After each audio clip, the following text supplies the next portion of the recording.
السلام علیکم دوستو، امید کرتے ہیں آپ سب خیریت سے ہوں گے۔ دوستو آج میں آپ کے لیے ایک لالچی چیونٹی کی کہانی لے کے آیا ہوں۔ تو دوستو سٹارٹ کرتے ہیں۔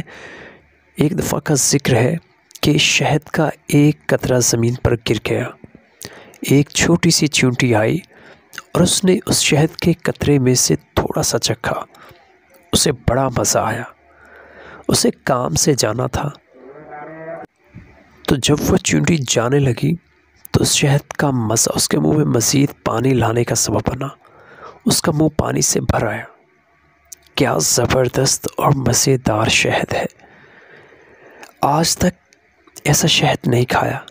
وہ واپس لوٹی اور شہد میں سے تھوڑا سا اور چکھ لیا، اور پھر سے وہ واپس جانے لگی، مگر اس نے محسوس کیا کہ یہ تھوڑا سا شہد کھانا کافی نہیں، اسے اور کھانا چاہیے۔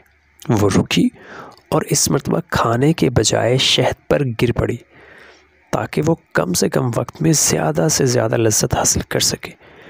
وہ چیونٹی شہد میں اس طرح گر گئی کہ لطف اندوز ہونے لگی، مگر افسوس کہ وہ شہد سے باہر نہ نکل سکی۔ دوستو شہد کی چکنائی کی وجہ سے اس کے پیر زمین سے چپک گئے تھے اور اس میں ہلنے کی طاقت نہ رہی۔ وہ شہد میں رہ گئی یہاں تک کہ وہیں اس کی موت ہو گئی۔ دوستو ایک دانا آدمی کا قول ہے، دنیا شہد کے ایک بہت بڑے قطرے کے علاوہ کچھ نہیں۔